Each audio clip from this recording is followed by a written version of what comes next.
Hey, welcome to Dragonball FighterZ Beginner Practice Routine Part 2.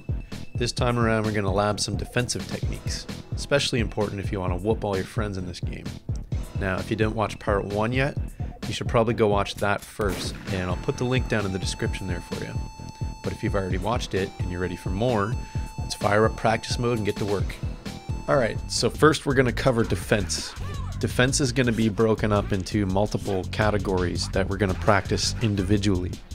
And the first one we're going to talk about is ground recoveries. So what a ground recovery is when you get knocked to the ground, there are 4 different ways you can recover from it, depending which direction you were holding as you touch the ground.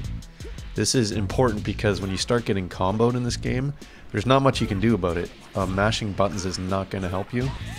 What you want to do instead is start thinking about a recovery. How am I going to bounce back from this and mount a surprising counter offense that will pay them back for what they just did to you? Holding back will do a backspring recovery, which gives you a nice amount of distance if you want to buy some time to mount a counter attack. Pressing nothing or leaving the stick neutral will automatically do the back ground recovery. So if you just press nothing, you'll do the back one. Holding forward will spring you right back up into place where you can easily start a combo. Holding up will spring you up into the air where you could launch a flying kick or a special attack at them. Holding down will let you slam into the ground, which may surprise them if they were expecting you to spring back at them. You could stay on the ground longer by holding down longer. You can also spring back from the ground crashes if you hold back immediately after you slam into the ground. Now, you don't have to have any special timing with these. You can simply hold any one of the 4 directions while you're getting hit, and you'll automatically do the corresponding recovery upon touching the ground. The important thing is to stay calm and don't mash buttons while you're getting comboed, but rather think about which recovery you're going to do to get back at them. So how do we want to practice these? We're going to use the record function again, as I explained in Part 1. You set your sparring partner to training dummy, and now we click in the left stick to switch to Vegeta there. Click it again to record 2 medium hits like this.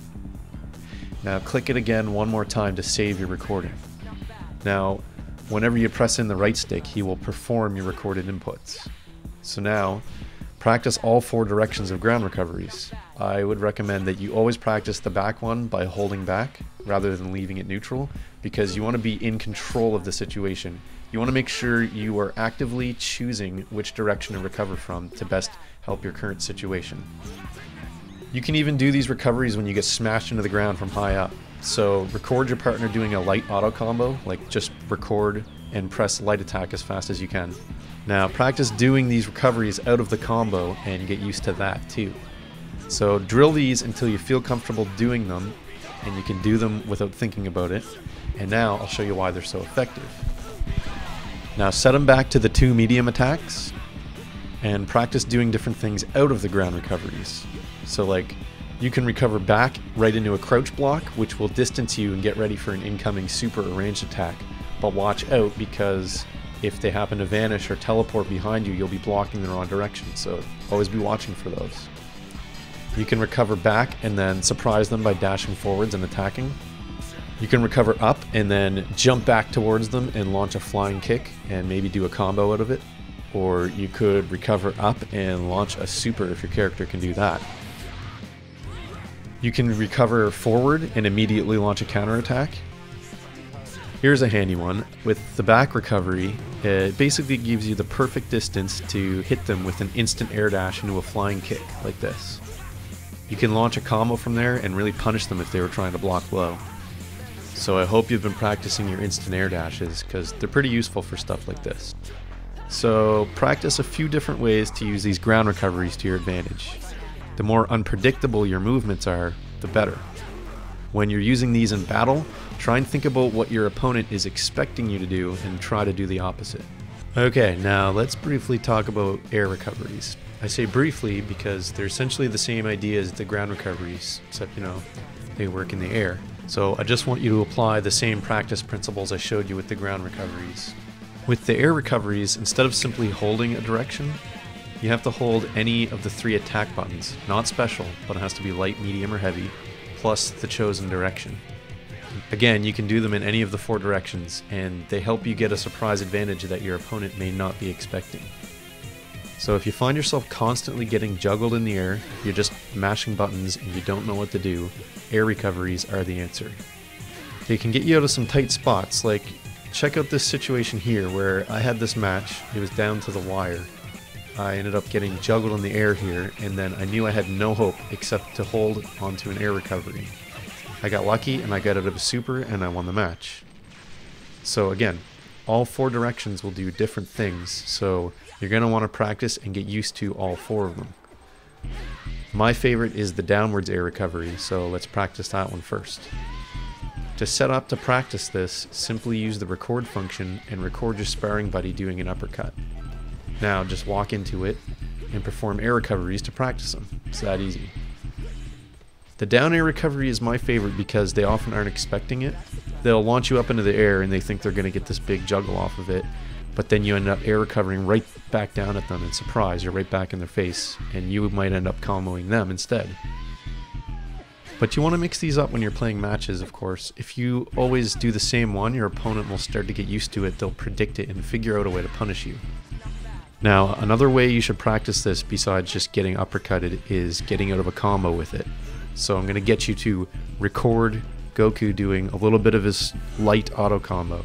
So just press the first few buttons until they launch up into the air, then just do one single hit after that, and then stop the recording. Now when you play that back, now you should do the combo, launch you up into the air, do the one hit, and you should be able to air recover right after that. So practice doing that, see how that feels. So remember, when you're getting comboed, mashing buttons isn't going to do anything. You want to hold out for an air recovery if you're in the air getting juggled around, because if you hold on to it, it will do it the first frame it's available. It'll just automatically do it. So some of the longer combos in the game won't work if you're holding out for an air recovery. So set up the combo and practice that and see what that's like. It'll get you out of some tough spots. So practice all these for a little while before you move on. Get creative and try to figure out ways to use air recoveries to your advantage that work for your team. Okay, I just real quick want to talk about a third topic, which is how to counter beam spamming. Some people online do this for whatever reason, because it can actually be kind of annoying if you don't know the solution. Now you can press back and special to deflect attacks if you didn't know. Works for regular beams as well as some or most physical attacks. And you can do it in rapid succession, and it looks like this. It actually looks really cool, but the best way to counter this is to just super dash at them, start off a combo. And you can even super dash while you're holding block and blocking the first couple beams, so you might want to practice that and get used to punishing the beam spammers with a dash. Just be careful you don't get punished yourself. Like, if any of your friends play Vegeta, you might have noticed already how incredibly annoying his assist attack is. You can super dash through Vegeta's assist too, and it works, but the problem is they might be setting you up, because they could just call it in, trigger you to dash, and then punish you when you come to super dashing. The down heavy punish that I showed you in part 1. So watch out for that mind game kind of stuff. Now that we've covered what to do when you do get hit, let's do some drills concerning preventing yourself from getting hit in the first place. Just like most fighting games, blocking is super important in this game. And the coolest thing about this compared to some other fighting games is that you can block in the air too. You can even block when you're jumping towards somebody, which makes it a lot less risky to close the gap between you and your opponent.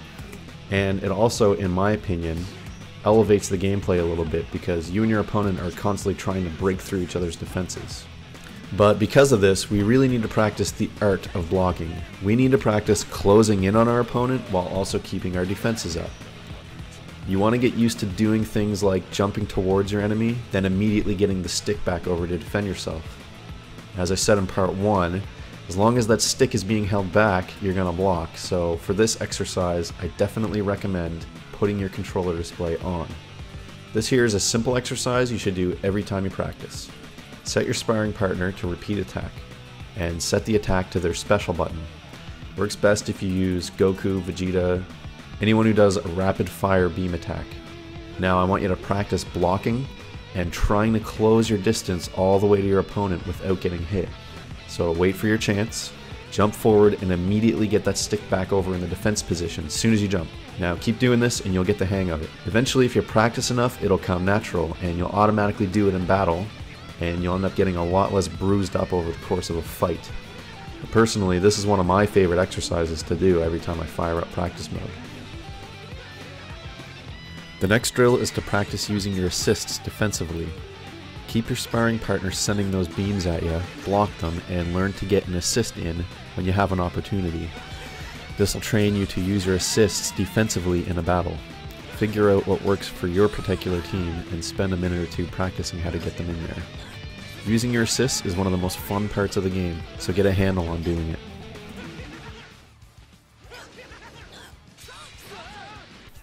Next, let's practice Vanish Defense.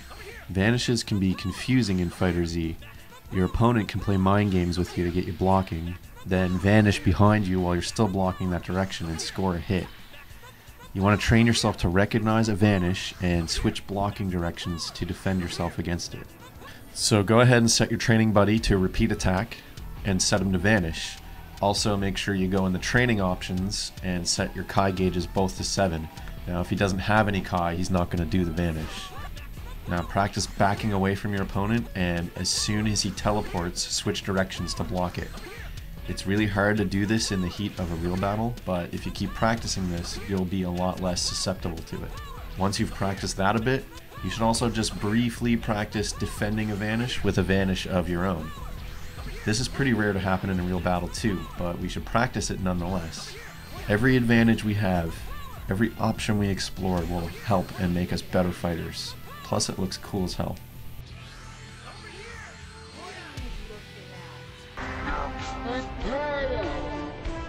Okay, now the final drill for defense, the big show. You're gonna go and set your opponent to CPU. Give them an average difficulty at first, like 40 or 50. Now let him come at you with everything he's got and try your best to just block every attack coming your way. Don't worry about anything except blocking. You're gonna get hit. Don't get frustrated. The exercise isn't about blocking everything, just blocking as much of the assault as you possibly can. Just keep trying. He's going to use overheads and low attacks. He'll vanish behind you. He's going to dragon rush. He's going to super dash. He's going to call in his assists. Just block, block, block, block. And if you get hit, just get up and keep blocking. After a while, you want to try moving around the map, but still trying to block everything. Try dashing around, diagonal jumps, stuff like that, but don't attack. Just keep trying to block yourself from all the destruction. Keep practicing this and it'll feel natural to always be blocking during a battle. The third thing to throw in there is to try and throw in one of your assists every now and then, when you think you see an opportunity to smack him with one. Keep on practicing your defense and I promise your gameplay will rise to the next level.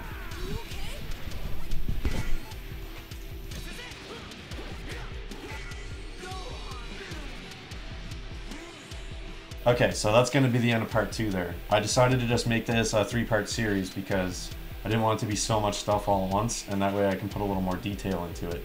So part 3 is going to be offense. I'm going to show you some basic combos.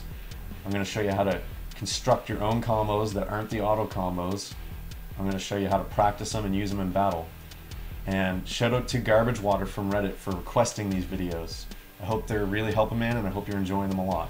So whenever part 3 is up, I'll just put it up here or wherever. I'll put it somewhere where you can click it, and I'll see you there. Oh! Hate Goku Black. Wait a minute. What if I were to use Goku Black? Ho ho ho. Delightfully devilish, Michael.